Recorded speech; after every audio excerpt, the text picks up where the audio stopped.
But that's not what diplomacy is. The role, they say the definition of a diplomat is someone who can tell you to go to hell in such a way that you feel you're going to enjoy the journey. So all this shouting and name-calling, that's not diplomacy. That's primitive. So 2,000 years ago, our ancestors were much smarter than us. They understood what diplomacy was. In the 21st century, we don't understand what diplomacy is. And paradoxically, even though Western culture prides itself on its openness, right? That's what liberalism is about. I'm open, I'm liberal.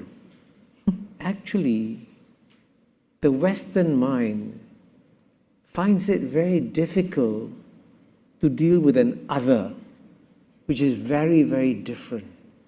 Doing diplomacy in a stable world is different from doing diplomacy in an increasingly unstable world. Well, see, fortunately, we can learn from the wisdom of the ages. And as you know, diplomacy is the world's second oldest profession. No relationship to the oldest profession, by the way. And the people who lived 2,000 years ago were smarter than the people who are living today. And I'll give you a simple example. In the old days, 2,000 years ago, when tribes or states would fight each other, they would then try to negotiate, and then they would send an ambassador to the enemy capital, and then the ruler would get angry and chop off the head of the ambassador. That stopped the negotiations, obviously. Right. So they realized, they came to the common sense conclusion, hang on a second, if we chop off heads of ambassadors, then clearly you cannot have diplomacy. So they created the concept of diplomatic immunity. And that's how it began 2,000 years ago, so that ambassadors could go into enemy courts and not get their heads chopped off. So diplomacy was always invented to talk to enemies, not to friends. Now the reason why I say that there were people 2,000 years ago were smarter than us is that in the 21st century, well, at least here in the United States, you have the belief that before I can establish diplomatic relations with you, you've got to be my friend. But you don't need diplomatic relations for a friend. If you're going to a friendly court, your head is not going to get chopped off. But once you declare a country is an enemy, then you've got to establish diplomatic relations. So therefore, logically, as you know, vis-a-vis North Korea, which the United States declares to be an enemy state, it should establish diplomatic relations. That's the logical thing to do. But you notice that it cannot be done because it's politically incorrect. And I'll give you another example of politically incorrect diplomacy. And my apologies to some of you if here I'm treading on sensitive ground. When you had the first meeting between Secretary Blinken and foreign ministers of China, Jiang Jiechi and Wang Yi, soon after the Biden administration was elected, I think in Alaska, And the meeting began with both sides attacking each other. And why did they attack each other? For domestic political reasons, right? But that's not what diplomacy is.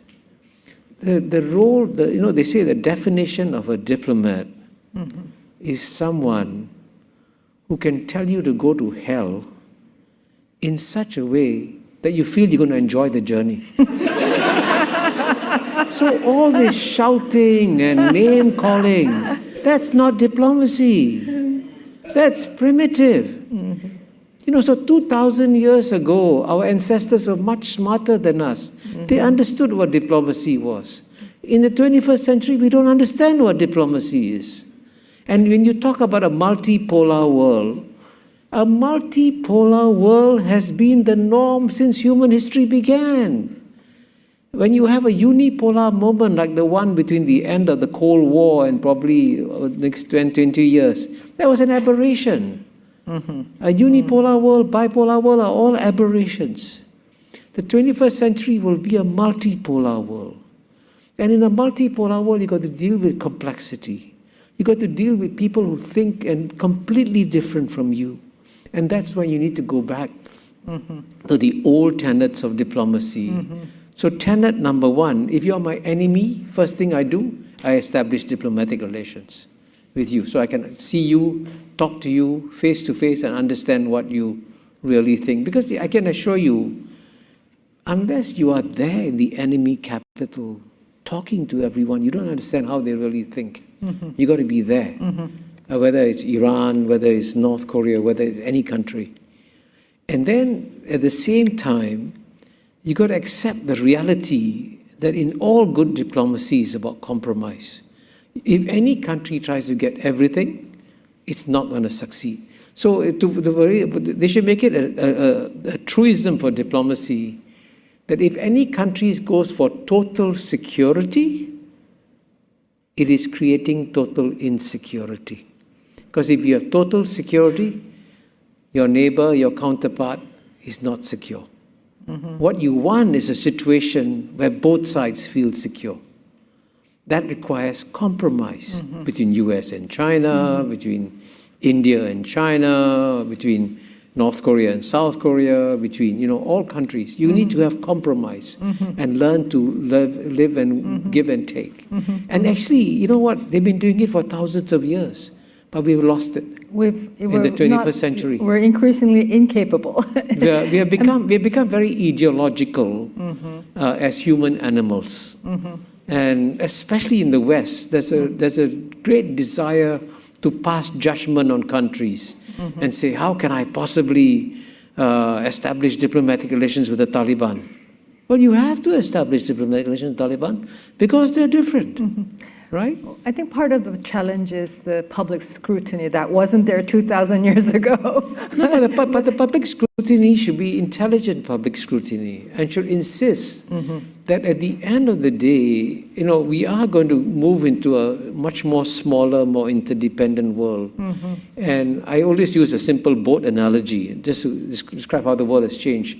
In the past, when 8 billion people lived in 193 separate countries, it was as though they were 193 separate boats, right? And the proof of that was if one boat caught COVID, another boat wouldn't catch COVID. COVID cannot go from boat to boat.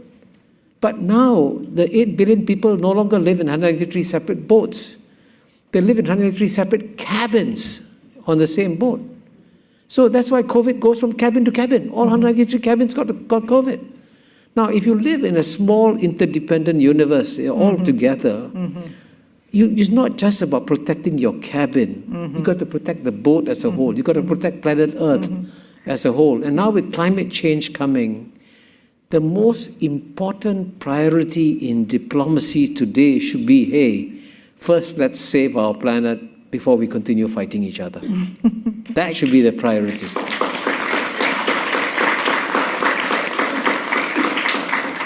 I completely agree on the need for that shared direction, a shared interest in tackling this existential challenge together. But I think intellectually we all understand that, but on a day-to-day foreign policy thinking and diplomatic practice, the short-term interest gets in the way, the short-term national interest.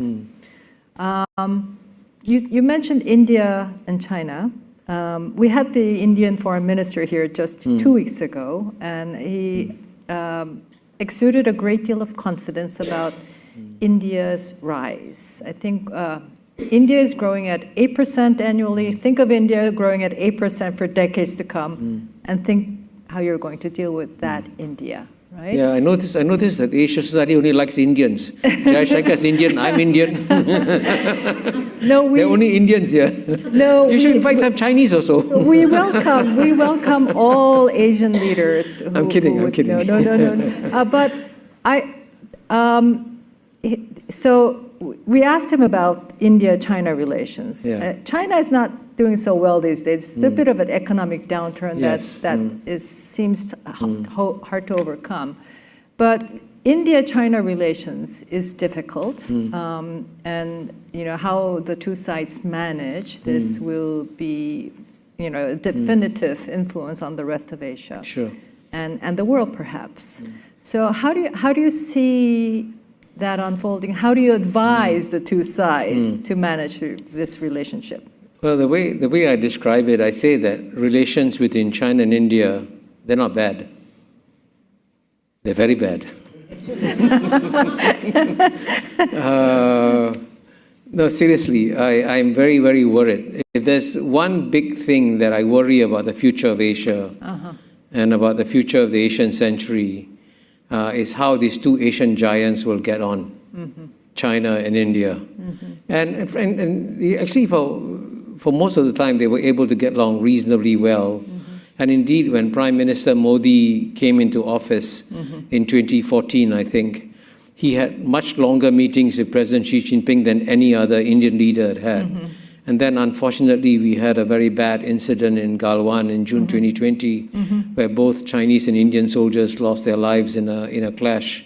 And since then, relations have gone down. And I'm sure, as Foreign Minister Jaishankar hinted, relations are in a very difficult phase.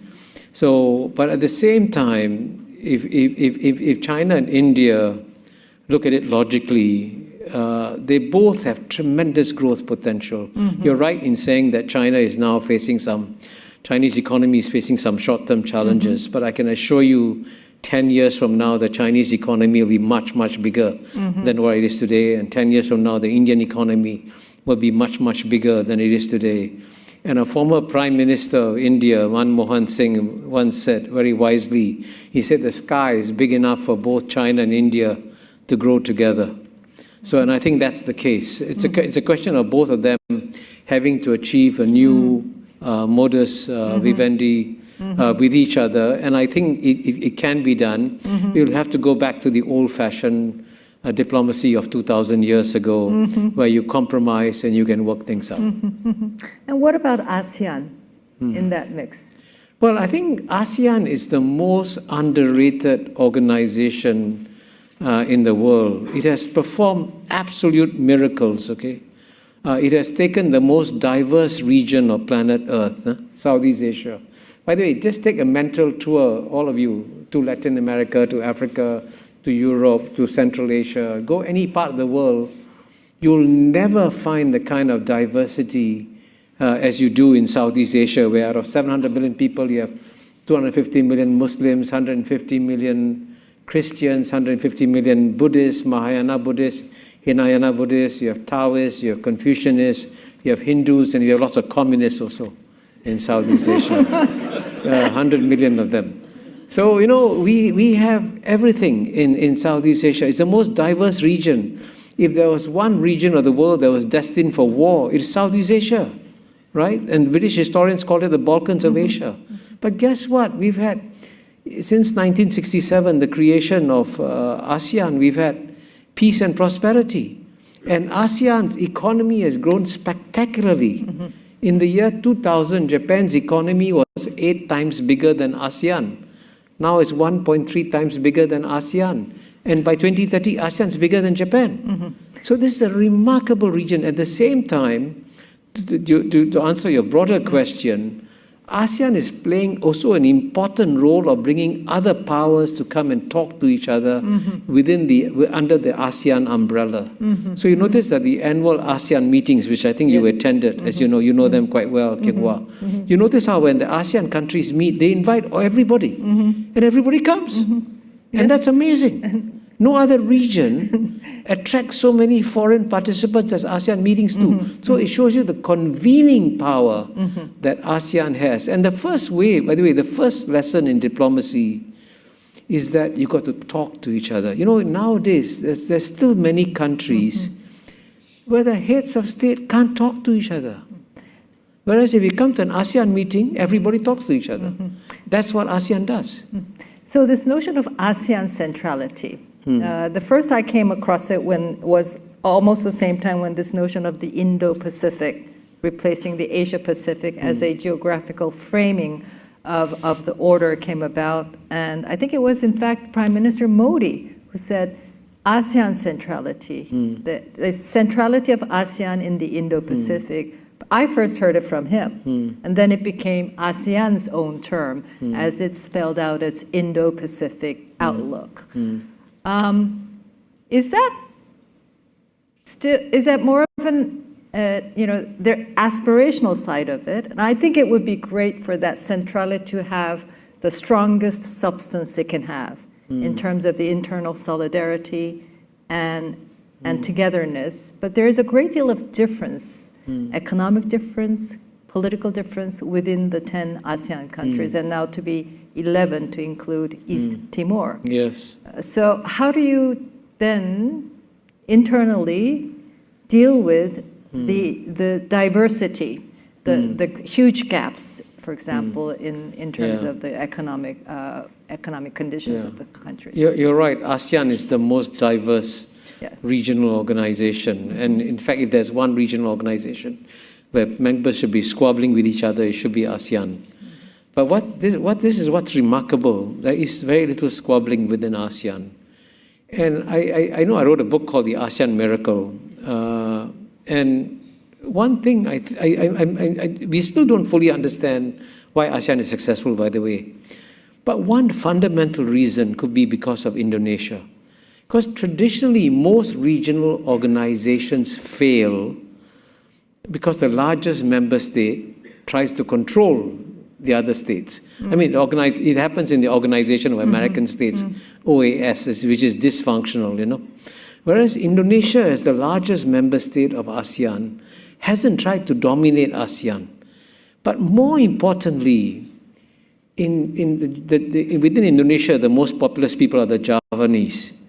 And the Javanese have this concept of musyawarah and mufakat, which means consultation and consensus. That you don't fight each other. You consult each other, you talk to each other, and you reach a consensus.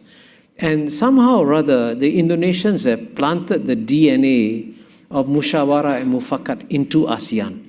So there's consultation and consensus within ASEAN. And ASEAN is a very loose organization. The reason why you had Brexit in the European Union is that the Europeans have a rule: you're either in or you're out. So you've got to abide by all the EU regulations, or you use it. Whereas in the case of ASEAN, we are a bit more flexible. We say, if you're not happy, take a vacation. Come back. So, we have this ASEAN minus X principle. So if you cannot all agree, okay, maybe 7 of us agree, the 3 of you take your time. When you're ready, you can come and join us. So that kind of looseness and flexibility. So the European Union was wise. They should have given UK a vacation. and sure enough, the British people now deeply regret the decision. But because they're so rigid and legalistic, they cannot come back in. Yes. So this is where ASEAN can teach Europe some lessons.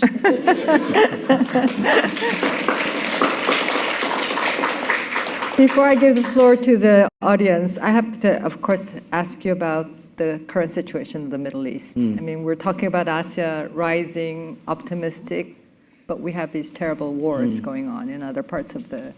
And, of course, the headlines these days are all about Israel, Hezbollah, Lebanon, and Iran. How do you see this ending? Well, I've been studying geopolitics for 53 years. And, and as you know, I make pronouncements on lots of subjects confidently, even though I may not know much about it. But I've decided very early on that there's one area which is a complete exception, which is the Middle East. Because in every other region of the world, I can try to understand the structural dynamics. And if I understand the structural dynamics, then I can more or less predict what's going to happen, right? The Middle East is a very strange corner of the world where if you can find the happy, peaceful way or the ugly, confrontational way, they'll always pick the ugly, confrontational way. I don't know why. For reasons I really don't understand. And that's why that region, in my 53 years of studying geopolitics, there have been more wars in the Middle East than anywhere else. Wars, skirmishes, all kinds of challenges and so on and so forth. And absolutely no movement towards any kind of regional harmony. It's the exact opposite of ASEAN, the Middle East. And so, but I don't understand this at all. I don't understand what in the cultural DNA of that region leads to the highest level of dysfunctionality, whereby you cannot even have normal diplomatic relations among many countries. Which is the base. The base should be just normal diplomatic relations, especially among enemies. But that cannot be done. I think there's a... And by contrast, just to illustrate this, when I was ambassador here in the UN in the 1980s, I spent my 5 years arguing with the Vietnamese ambassador at every General Assembly, condemning Vietnam for its occupation of Cambodia, 1980s. You know what? By the 1990s, Vietnam, which had been fighting ASEAN for so long, joined ASEAN. I mean, that's amazing. That's a miracle, right? That's what we do in Southeast Asia. We take a long-standing enemy, we say, okay, now you're part of the family. That's it. That's something as simple as that. Can you imagine the Middle East doing this? That's why there's something wrong in the cultural DNA of that region. And anybody who makes predictions about what's going to happen in the Middle East is very stupid. Seriously, because you believe me, that region will continue to surprise you. Because when you think you hit rock bottom and things cannot get worse, Middle East will always produce another rock bottom. That's how bad it is. In the meanwhile, I think there's so much resentment and the sense of victimhood on all sides that have become so deep.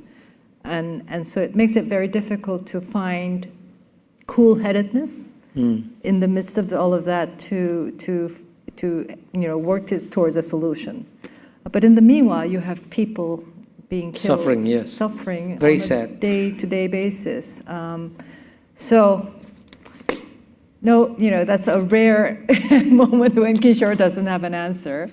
But we have about 20 minutes for you to now ask Kishore questions or provide comments.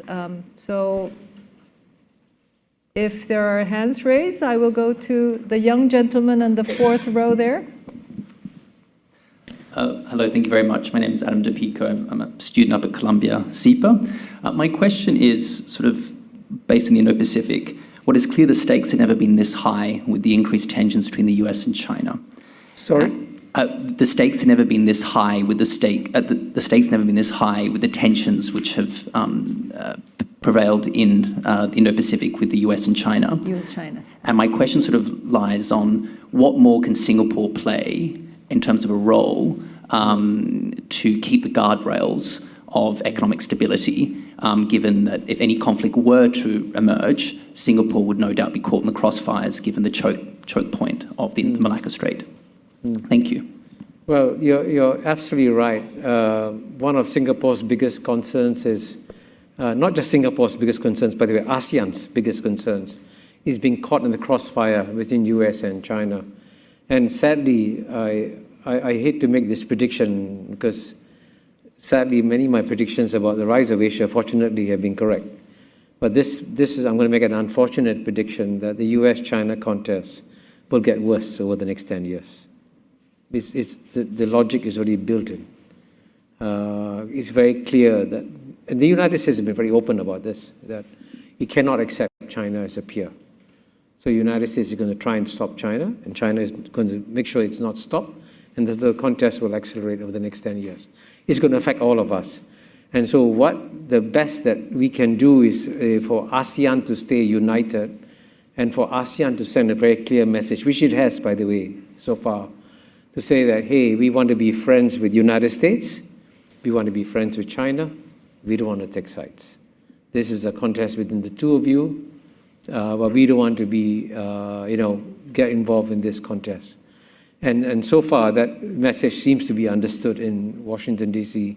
and in Beijing. And ASEAN, by the way, also does practical things to make sure that both sides understand that we want to be friends with both. So in the case of China, ASEAN's trade with China was only $40 billion in the year 2000. By 2022, it had hit $975 billion, almost $1 trillion. It was the world's largest trading relationship in 2022. So we're sending a message to China, we want to be friends with you. And on the investment front, United States has invested more in Southeast Asia than in China, Japan, South Korea, India combined. So we are telling Americans, we want you here. We want to be your friends. So that's the message that we in ASEAN are sending, and we try to be as clear and consistent about it, and we hope that that registers in both Beijing and Washington, D.C., and that they won't force the ASEAN countries, including Singapore, to take sides. Look at the lady on the third row. Yes, there's a microphone coming. Yes, John.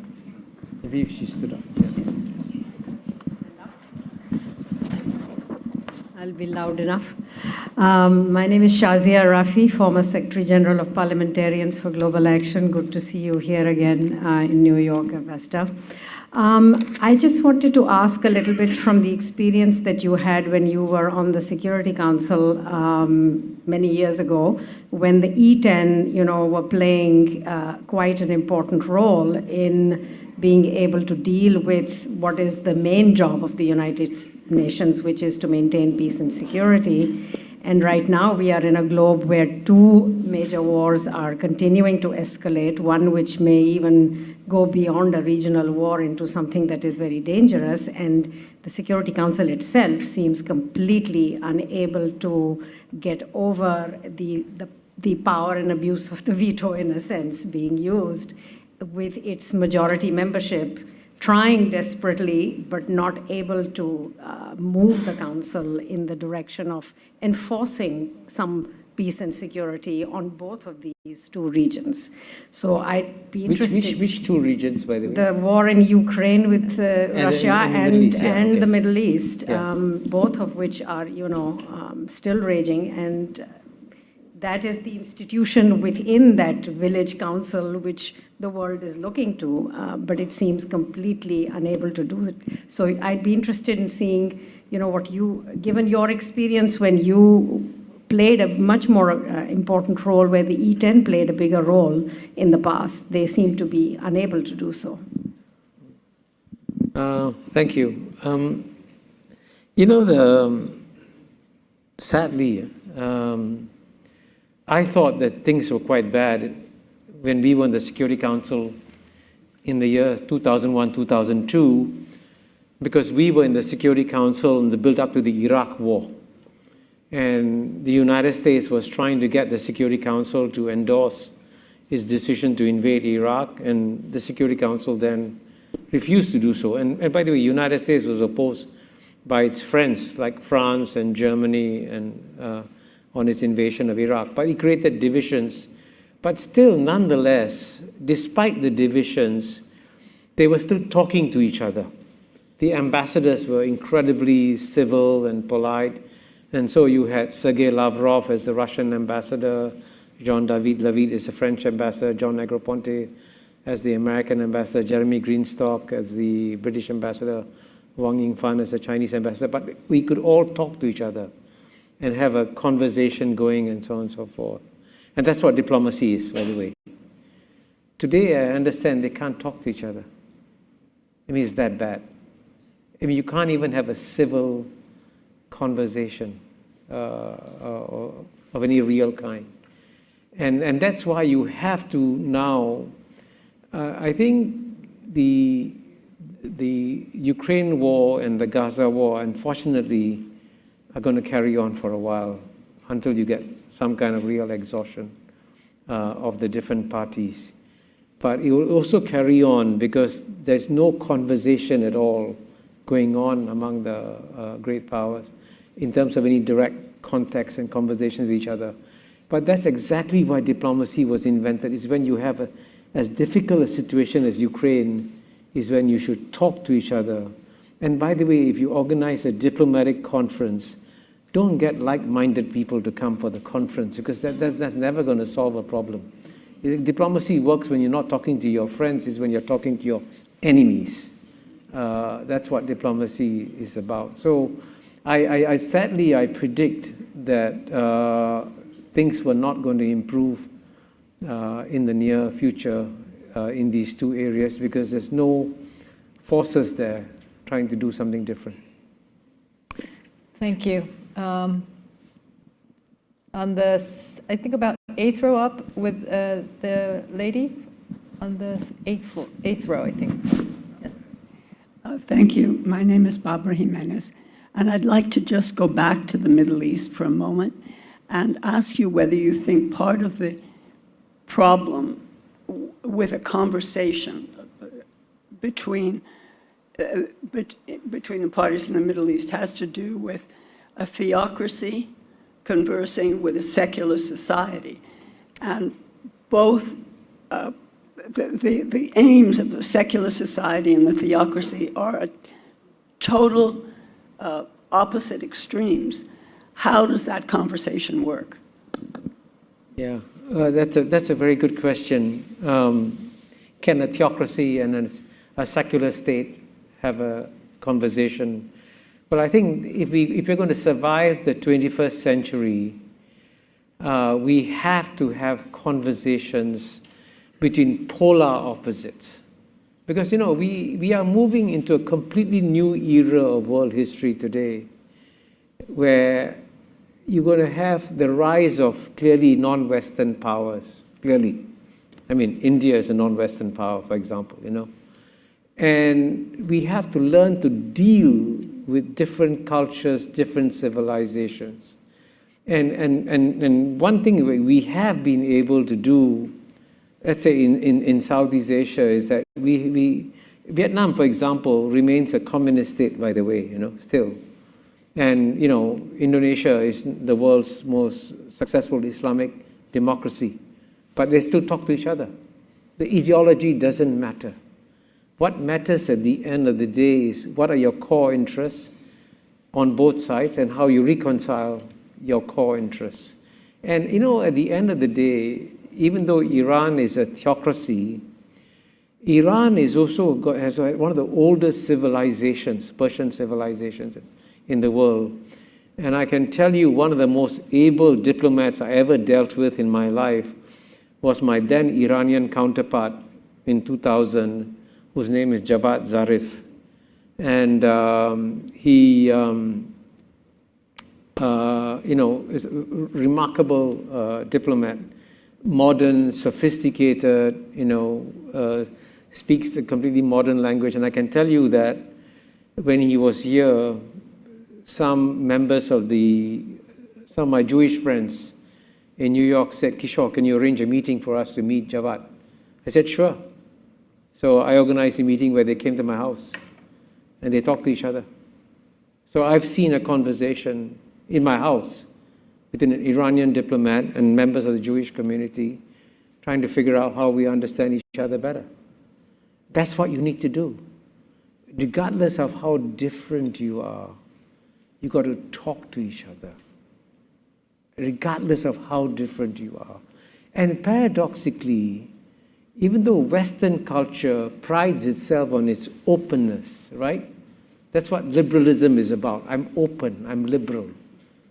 Actually, the Western mind finds it very difficult to deal with an other, which is very, very different. And strangely enough, we in Asia, we are surrounded by otherness. We are all different. I mean, Chinese and Indian civilizations are very different, very different. And in Southeast Asia, we see the merger of Chinese and Indian civilizations too. But we learn how to deal with differences. We accept the fact that we are different. And that's what we need to have in the 21st century. And understanding that whoever the other is we're dealing with is going to be very different. But that's precisely the reason why we need to talk to each other. Okay, let's go to this side. Any hands raised here? Okay, the gentleman on the third row at the end. Good evening, Mr. Mahbubani. I just want to add on to what you said to the lady's question on having you have diplomacy with your enemies, not with your friends, to those who are vastly different to yourself. But I was wondering, what are your thoughts on top of that, bringing these very different actors together, both in diplomacy, but also on something on a higher level like economic development or scientific advancement? And I'm thinking about the example of when the Chinese came in and brought in the, and had and fostered rapprochement between the Iranians and the Saudis. That's what are your thoughts on that, and how that can be, and perhaps how that can be a successful solution to what's going on in Southwest Asia? By Southwest Asia, you mean Middle East? Middle East. Oh, okay. You're right. You've got to find other ways and means of bringing people together. And I'm going to give you, by the way, please forgive me, my answer sounds frivolous, but it's actually very serious. Why did Southeast Asia succeeded? And I say Southeast Asia succeeded because of 3 4-letter words. One is basically, it's a 4-letter word beginning with F, is fear. We began, all of us were afraid of communist expansion, then we came together as ASEAN. Then we had luck. We had good leaders, amazingly good leaders in Southeast Asia, which is why Southeast Asia did so well. But the third 4-letter word, I'm going to spell it for you, is GOLF.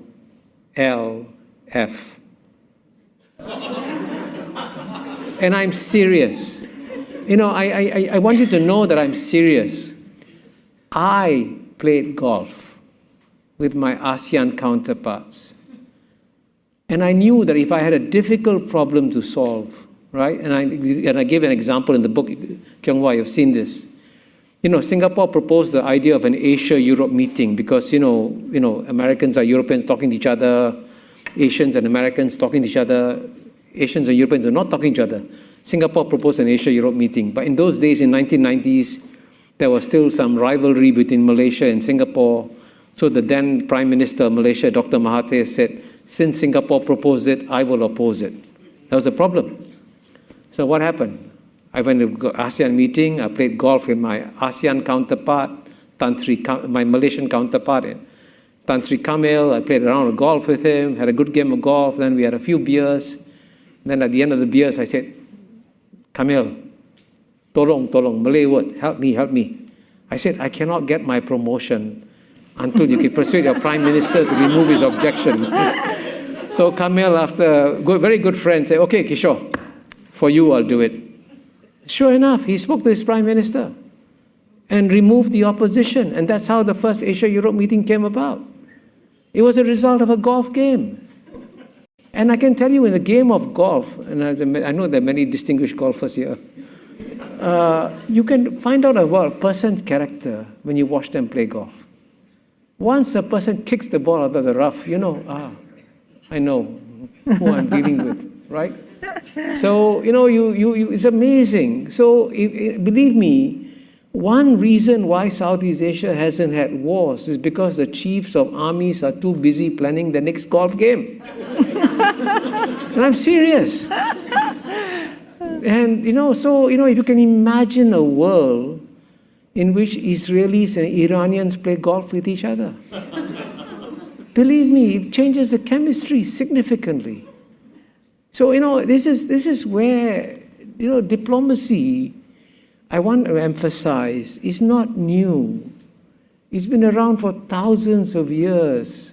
Our ancestors have found ingenious ways for us to get along. And that's what we need to do. We need to go back to the old ways of compromise, of dealing with people whom you don't like, and dealing with people whom you despise. But you have to deal with them. That's what life is about. And I think it can be done, And I hope this is why people, you mentioned Southwest Asia, Middle East. The people from the Middle East should just come and visit Southeast Asia and then see the diversity in Southeast Asia is far more than the diversity in West Asia. Most of them, as you know, have one religion, Islam. Right? We have how many different religions in Southeast Asia, yet we get along. So we have to go back to the past and understand the wisdom of the past and bring it forward into the 21st century. 我们刚刚看完的，可以说是一堂关于外交到底是什么的充满颠覆性智慧的大师课。这段内容节选自2024年10月8日，新加坡资深外交家马凯硕在纽约亚洲协会的一场对话。当时他正在与亚洲协会主席康金和博士共同探讨他的最新回忆录《生活在亚洲世纪》，一部不圆滑的回忆录。马凯硕以用他标志性的不圆滑风格，对现代外交的失能之处进行了一次系统性的诊断。他首先提出了一个颠覆性的历史观：外交的本质是与敌人对话，而不是朋友。他犀利地指出，2000年前的古人比我们更聪明，而今天这个意识形态化的世界却忘记了外交最基本的常识。接着，他用一个船的类比警示全球：过去我们生活在193艘独立的船上，而现在我们生活在同一艘船的193个船舱里。因此，在互相争斗之前，我们必须优先考虑拯救我们共同的船。然后，他将话题转向亚洲，描绘了一幅充满矛盾的图景。他一边直言不讳地将当时的中印关系形容为糟糕，但随即又以东盟为例，展示了截然不同的可能性：一个在地球上最多元化的地区，却成功创造了和平与繁荣。在此之后，他才谈到了那个唯一的例外——中东。在展示了亚洲的成功后，他用惊人的坦诚承认，中东是他唯一无法理解的难题，并给出了那句著名的悲观论断：当你认为已经跌到谷底时，中东总能创造出另一个谷底。最后，在问答环节，他通过2个精彩的故事给出了解决之道。他先是讲述了自己如何为犹太朋友和伊朗外交官安排私人会面，以此证明与他者对话的可能性。随后，他又分享了那个传奇的高尔夫外交故事，生动地再现了自己如何通过一场高尔夫和几杯啤酒，巧妙地化解了国家间的政治僵局。整场对话中，马凯硕的角色更像是一位古典的外交大师，而非现代理论家。他剥离了所有花哨的术语和意识形态的包袱，用最基本的常识和最鲜活的个人经历，为我们重新揭示了外交的真正核心。它是一种超越分歧、回归人与人之间沟通、妥协与解决问题的古老艺术。我们期待在评论区听到你的看法。如果你认为这期节目对你有价值，请点赞、评论、分享并订阅我们的频道。感谢你的观看。